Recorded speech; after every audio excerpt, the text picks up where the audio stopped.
On a glacier far to the north, a father speaks to his son. Although your skin may crack and your wounds ache, know that you are still strong. You are a child of the dragon and of dawn. Fire and the Roinar flow through you. All that is mine will one day be yours. You shall swing a blade, thrust a spear, and fly like your mother. But all of that in time. We are traveling home. A home that you have not yet known. It is warmer, kinder than here. Gather your brothers and sister. We have a long way to travel yet. The young prince was not wrong. Yet, the band would need supplies to travel. The war had diminished all of them. Yet to gather all they needed, 225 coin was required. The band did not have enough, and Darian would not steal. So, to the surrounding chieftains he would go, gathering what little he could from favors owed. Before moving on from the glacier, there was the matter of a prisoner that was still in their care, a crownlander, all the way up here, one that served the Magnar of the Fens. Yet all that knowledge could be put to use. And so, for a weak hook and an oath to the band, Abo joined the Knights of Dry Land. Even if the camp must move its exact spot every few nights, there are some travels that entail longer transits, and with them decidedly more packing, with most of Darian's porters taken up with dealing with the aftermath of a part last night. He was left to pack most of his own things for a change. A lamentable state of affairs, and one that had drawn more than a few sighs from him already. But just then, a sudden tugging at his sleeve alerted Darian to the presence of his young son Jamie, holding up a bunched tunic in a poor attempt to help him out. At only 2 years old, it was an admirable attempt. Yet now, the band was finally leaving that glacier behind, and as they passed through the countryside of Askveth, Darian knew it to be littered with runestones, towering monoliths etched with written records of events both legendary and historical. In their travels, Darian encountered a particularly grandiose runestone, adorned with complex patterns and what is no doubt a legend written in a language he could not understand. Yet perhaps with time and patience, he could decipher it. And so, he tried and succeeded, learning a local legend. And Darian wasn't the only one to learn. Others among his camp studied alongside him. And still they carried on towards the harsh hills of Freevale, entering the forest once more. Husband, Sarah began as they entered the woods. I could not help but notice that we're about halfway through our provisions. Shouldn't we start reducing our rations? Or even better, plan a stop the stock up? It's not an emergency yet, but these kinds of situations don't need long to take a turn for the worse. A simple delay, and we could find ourselves forced to eat the soles of our boots. And Dreamfire is getting hungrier. Darian slipped a coin into the hand of his wife, ensuring her that they would be able to buy more for the dragon and the band. They were close to Harsh Hill, and but with a day's ration to spare, the band had arrived. Here they could request more provisions, seeking aid from Chieftain Raymond Clawdiver of the Jagged Hills. With another move on the morrow, and Darian's porters once more preoccupied, he entered his personal quarters to find his son Jamie covered in dirt from playing outside, attempting to pack his things once again. The boy smiled, toothily racing forwards for a hug, a single grimy hand holding the crumpled, ruined form of Darian's favorite hat. The young lad would have to be cleaned before they moved on. And move on they did, towards the cursed grounds, as it was all they could manage with the provisions they had. There was little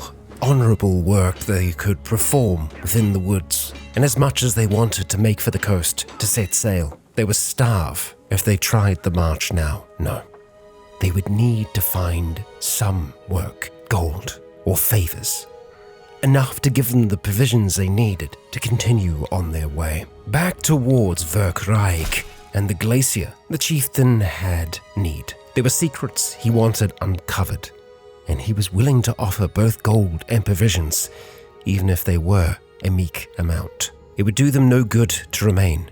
Purchasing Pathfinder's gear reduced the danger they would face, and so Darian left the army behind, traveling with a small contingent of knights and trusted friends. The way would be easier, kinder to them.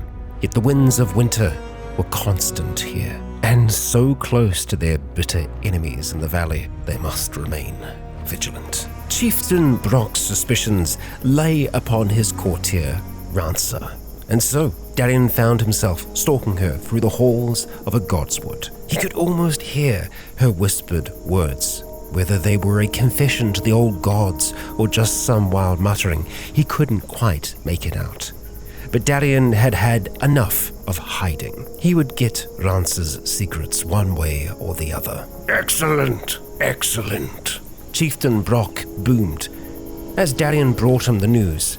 "I had my suspicions, of course, but to have them confirmed." He gestured towards a guard to bring forward Darian's pay, stroking his chin in thought. "Your reward. Should I need help in the future, do not hesitate to answer my call." A job completed quickly, cleanly. To the forests of the cursed grounds they would return. The meager provisions gained would see them entering for the first time the realm of the first forest. Perhaps the king of these great woods would have more need for a knight of the Seven Kingdoms. As they entered the town, a handmaiden of Ceres excitedly shared news that a raven had brought. Maegel Targaryen, sister to Sarah, had hatched a deep yellow dragon, Jalmasm, who now resided in King's Landing. Yet there was little work here too. And so, Darian took to the woods, organizing a hunt. As they awaited the arrival of Darian's guests, the band started on the preparations. The flushers checked the woodlands every day for sign of quarry, while establishing a camp closer to the hunting grounds. Darian checked over his gear and horse many times.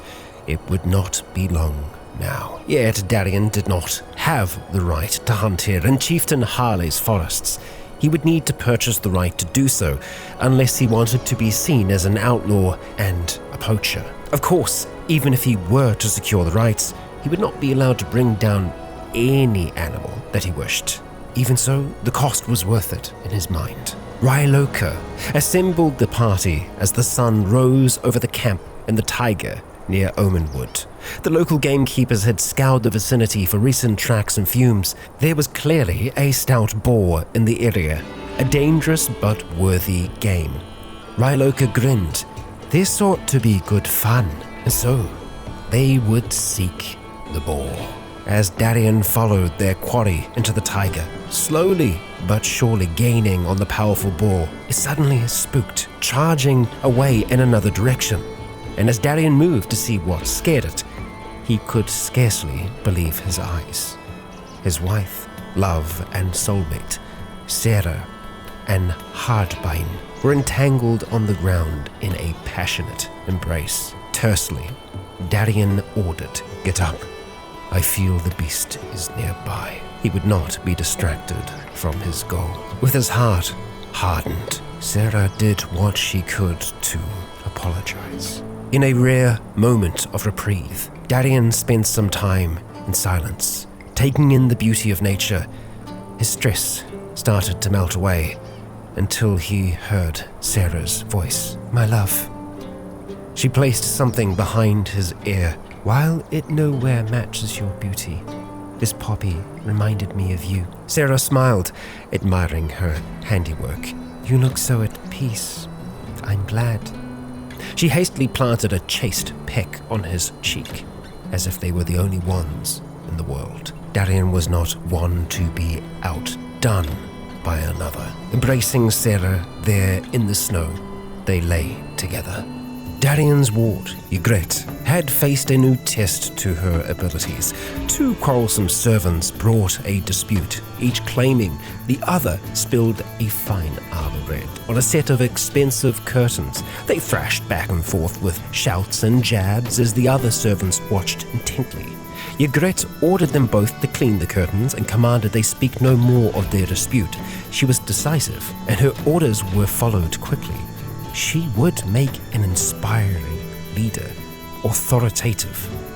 Her voice carried weight, striking fear into many while inspiring others. Ariella was the first to spot its sharpened tusks. The powerful boar was hard to distinguish, but there is no doubt it was there, observing the band through the dense trees. It locked eyes with Darien, and almost as though the animal sensed his intent, suddenly took off in a flash of brown fur.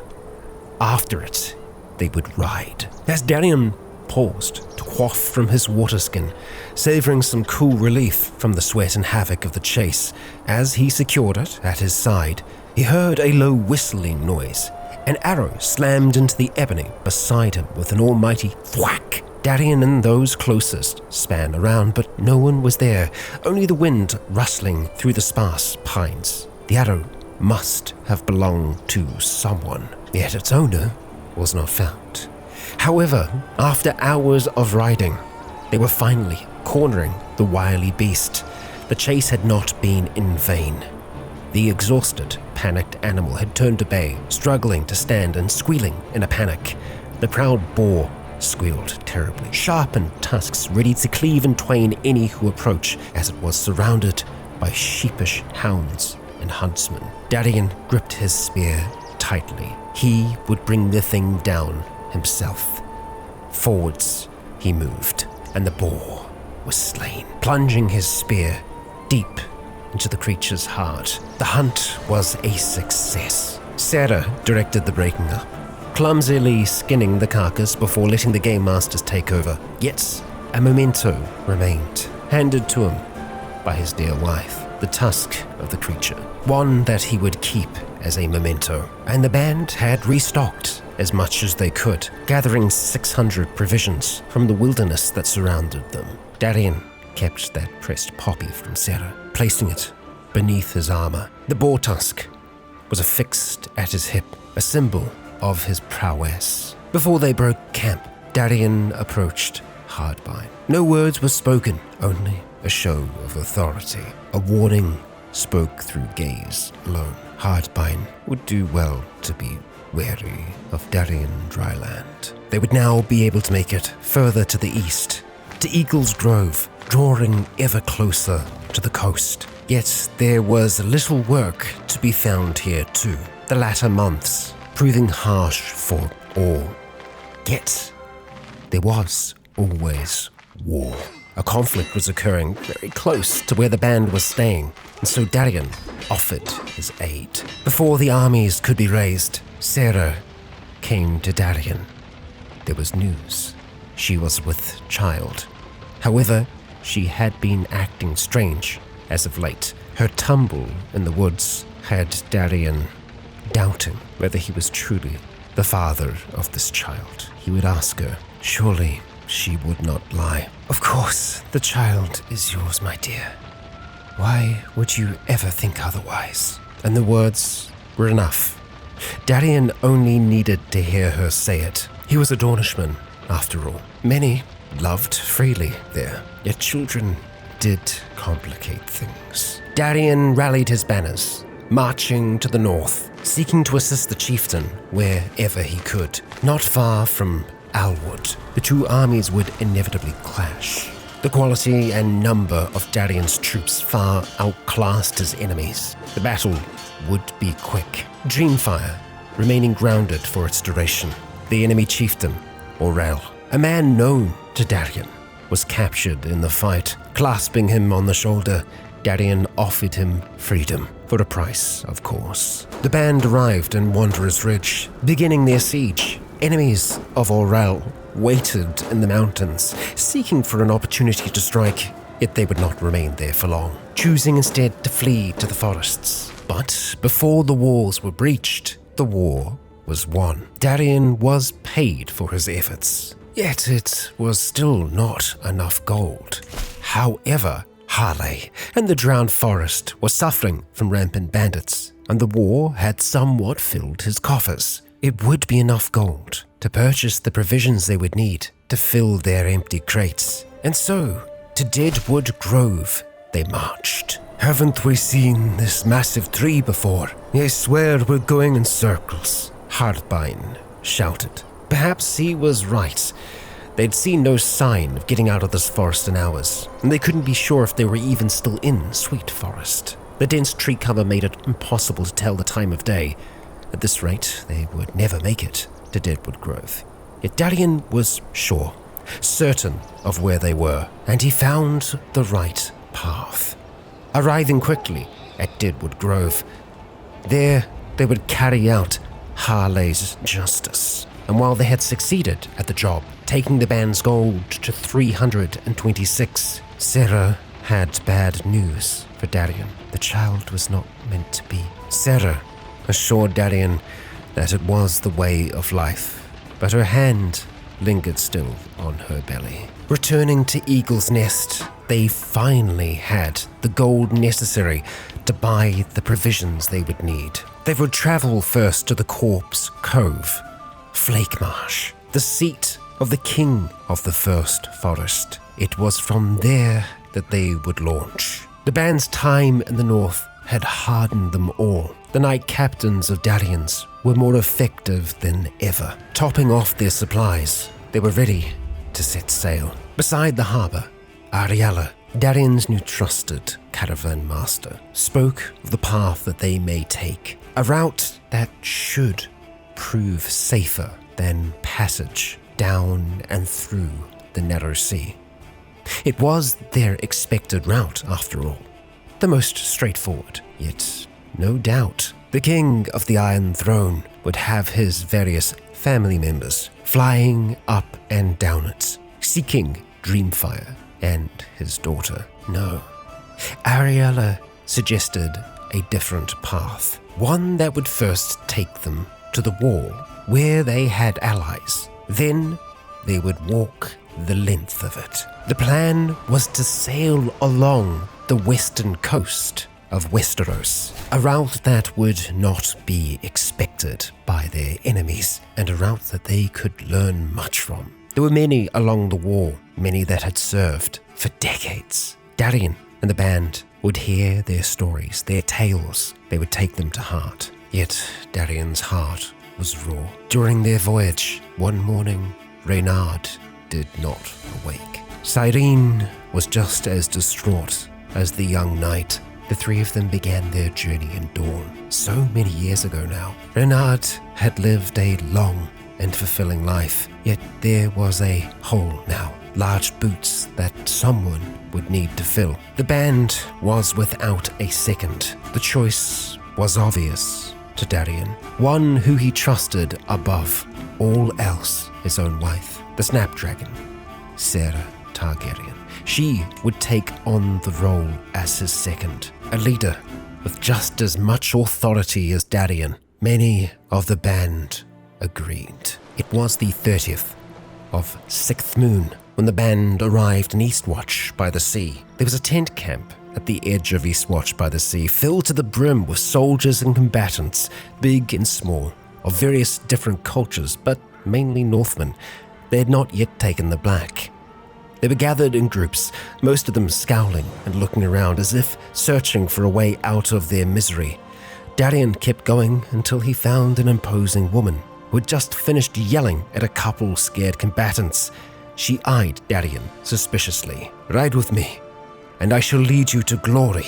Many answered the young knight's call, yet again purchasing more provisions. The walk would be long, but there was much that the Dryland band could learn here. For now, the next month, they would walk the length of the wall together, traveling its length, sharing their stories of what lays beyond. The people, both man, giant, and child of the forest. They were welcomed by many, shunned by few, and Dreamfire, as ever, stayed distant from the immense icy fortification. They had learnt much together. The men of the Night's Watch were known to never back down, hardened by years spent defending the icy north. Arriving in Westwatch by the bridge, Darian was surprised to see many members of the Night's Watch awaiting his arrival. It would seem that Darian's daring adventures and all the fame he had gathered thus far had earned him quite the title, the Knight of the Wolf. It was said that in his time beyond the wall, Darien would come to the aid of those on a gilded wolf, like the heraldry of the Starks come to life. They presented him with the title Knight Errant and a golden coat of armor, cleaned and presented to him, the most noble of his kind. Darien's dear Sarah's voice was carried by a gentle kiss on his shoulder. I've been looking everywhere for you. They are telling senseless stories about you in the camp.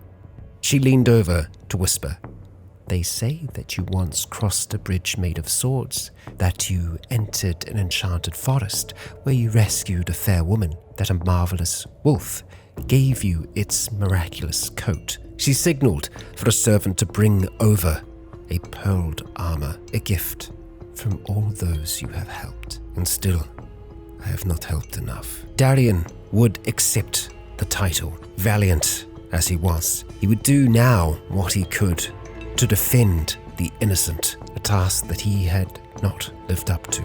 Not in his eyes, not beyond the wall. He would become what the legends spoke of. The armor was impressive, adorned with a floral motif, the golden coat of the wolf. And although it may not have been the warmest or safest of climates, it was there at Westwatch that the band would celebrate once more. Together with the Night's Watch, they would revel. And that is why it is not rewarding to sleep on a full belly. Darien's night, Ygritte, finishes as she took another sip of her mug of wine. He was intrigued by Ygritte's topic, but hesitated when he overheard Gavin's monologue about how conquering your fear is the most important thing in all life. Slightly stressed, Darien tried to decide which conversation to pick up. The conquering of fear, however, did catch his ear. The celebrations were joyous so far. Provisions had been gathered and spirits were high. Yet there was a chance that they could become higher. No sooner had Darien stood up to get more refreshments than Ariella bounded upright too. I think we could all do a friendly bit of competition, she began, bow in hand. Perhaps a light archery contest. I have a bow for you right here, Darien. Darien suggested otherwise, however. Why don't we hunt for it? First kill wins. Ariella was the first to claim the kill that night. All seemed to be going well. The carousing was jubilant, the event promising. The band was always on the move, laden with baggage, hastily unpacking when they stopped and stuffing it away moments later. Tents, pots, pans, spare weapons, a few precious items, and the food that sustained them on their endless travels. As Darien tried to take measure of the logistics of their next move, a towering passerby effortlessly raised one of their carts. One of Darien's followers, clearly amused by the feat of strength, ran to him and pled, Captain, he raised the whole cart over his head. Have you seen this? Can we keep him? He does not even need a weapon. He can simply grab and throw our enemies. And he already promised to carry my pack. Such a man could prove himself useful, carrying Darien's pack as well. He would eat through a lot of provisions though. Even so, the giant Owen would be welcome. In the end, it was a wonderful revelry. Stress was lost. The supply tent was upgraded. Experience was gained, knowledge and provisions too. Bear Isle and the keep of the Mormonts was the furthest their provisions would take them. Their army was growing once more, and armies hungered, dragons too. While they were on their path home, it was not to be a short journey. Travel across Westeros often took years at a time. Darien and Sarah hoped it might be a little faster than that. Lord Martin Mormont thankfully had a need for Darien, offering gold and provisions to protect the bridge of Bear Island. The band would work as swiftly as they could. Their new giant, more than enough muscle. It was there that Ygritte's education had come to an end. Always curious and knowledge-hungry, Ygritte had shown an affinity for scholarship from an early age.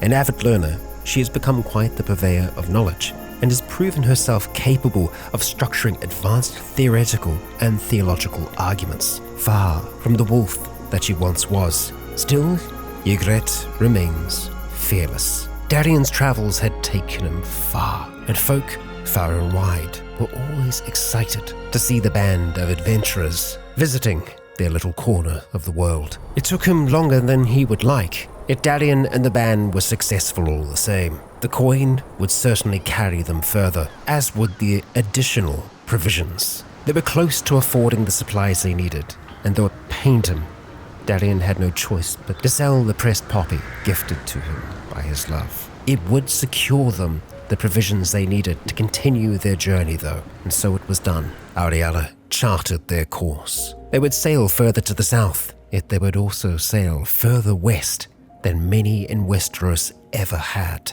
to an isle at the edge of the known world, Lonely Light. To many it was a legend and nothing more, yet Ariella swore its existence to be true. It would provide them an opportunity to rest before sailing to the Iron Islands. The Saltborn folk were rough, perhaps even more so than those beyond the wall. Yet thought of them was distant in the minds of Darian and Sarah. Their voyage was going well. They had already spent many weeks at sea, and they had seen no sign of dragons in the sky, save for their own. Ariella's gambit seemed to be paying off. Finally, they could see it. An isle in the distance, the only land for days around. There was barely a town to visit, yet there was a lord, offering some provisions, piety and prestige, as one of Lord Quellen's fairest courtiers had not returned from an incursion down to the seaside of Lonely Light. With all haste, Darian and his knights set out to save this fair subject, scouring the isle for any sight, any sign. While there was little, they remained hopeful. Whilst the search was ongoing, Lord Quellen had further need. Seeing the prowess of Darian's own men, he sought to contract the knight to train his own. To see what he was dealing with, Darian invited Wyler to spar with Princess Sarah. They take their stances, awaiting an opening. Wyler strikes first, a barrage against Sarah with her axe. Sarah looked helpless, clearly outmatched by the foe. Darian stopped the bout before it got bloody. Darian was sure he could still show her a move or two. Next came Morna, who performed just as well. Yet again, he sought to teach her what he could. Finally, there was Theomore, who Darian sought to teach, the same as the others. Should he be successful, it would be an exceptional success, and so it was. But to Darian's great surprise, Lord Quellen wasn't quite done yet. There were more knights that he sought to train. It was clear that the Lord of the Keep here did not receive many guests. After all was said and done, the knights had performed admirably once again. There was just one more to teach, and so Darian did the best he could. A great success once again. Whilst the search for the maiden continued, Darian resupplied what provisions they could, where finally the fair subject was rescued. A rather beautiful man, harried by a ferocious stag. With a quick slash of his blade, Darian felled the beast. The man was safe. To Lord Quellen, he would be delivered. And so it was, here on the edge of the known world, that Darian and the Dryland Band prepared to journey onwards. There was still much of the western coast to travel along before they made it to Dawn in the south. Word had reached them of a plague spreading in the Riverlands, of a sickness in the Iron Islands. The band would have to remain cautious in their travels. Yet there were many places along the west that Darian hoped to see, that Sarah wished to share with her children. Caution, as ever, would be needed. A dragon does not go easily unnoticed. Neither does a Targaryen princess and her children. Their candles continue to burn together. Let us hope that their wicks stay lit for longer yet.